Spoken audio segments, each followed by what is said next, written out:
Congress party ने आज यानी कि 5 अप्रैल को लोकसभा चुनाव 2024 के लिए अपना घोषणा पत्र जारी कर दिया है, जिसे न्याय पत्र नाम दिया गया है। ये मैनिफेस्टो 5 न्याय और 25 गारंटी पर आधारित है। पार्टी अध्यक्ष मल्लिकार्जुन खड़गे और पूर्व अध्यक्ष सोनिया गांधी और राहुल गांधी ने कांग्रेस मुख्यालय में घोषणा पत्र जारी किया। इसके अगले दिन जयपुर और हैदराबाद में जनसभाएं आयोजित की जाएंगी, जिनमें पार्टी के शीर्ष नेता शामिल होंगे। घोषणा पत्र समिति के अध्यक्ष पी चिदम्बरम ने कहा, हम जम्मू कश्मीर को तुरंत पूर्ण राज्य का दर्जा बहाल करेंगे। हम लद्दाख के जनजातीय क्षेत्रों को शामिल करने के लिए संविधान की 6ठी अनुसूची में संशोधन करेंगे।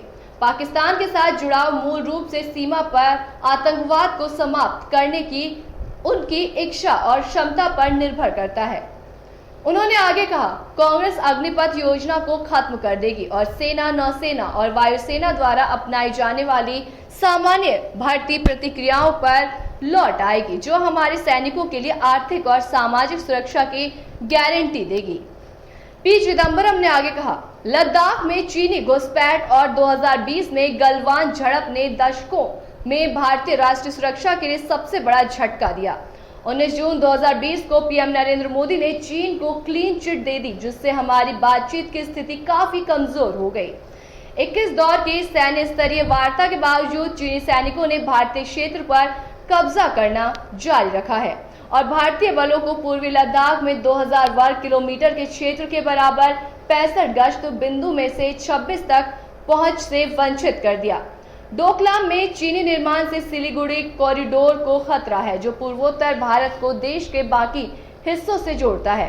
औपचारिक राष्ट्रीय सुरक्षा राजनीति के अभाव के कारण नीति निर्धारित तदर्थ और व्यक्तिगत हो गया है। विस्तृत विचार विमर्श के बाद कांग्रेस एक व्यापक राष्ट्रीय सुरक्षा रणनीति जारी करेगी।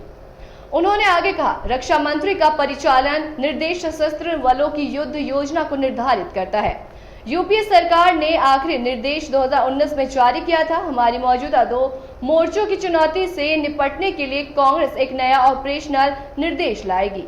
5 कांग्रेस नेता ने भी कहा कि नोटबंदी, रफाल सौदा, पेगासस मामला, पीएम केस फंड एंड चुनावी ब्रांड आदि की जांच कराई जाएगी और साथ ही बीजेपी में शामिल हुए लोगों की भी जांच होगी, जिन पर भ्रष्टाचार के आरोप थे और बाद में कार्रवाई नहीं हुई। कांग्रेस के घोषणा पत्र की बड़ी बातों की अगर बात की जाए तो इनमें केंद्र सरकार में 30 लाख नौकरियां, गरीब परिवार की महिलाओं को 1 लाख रुपए सालाना, जाति जनगणना, एमएसपी को कानूनी दर्जा, मनरेगा मजदूरी, 400 रुपए, जांच एजेंसियों का दुरुपयोग रोकने और पीएमएलए कानून के बदलाव का ऐलान किया गया है। साथ ही सच्चर कमेटी की सिफारिशों को लागू करने की भी घोषणा की है।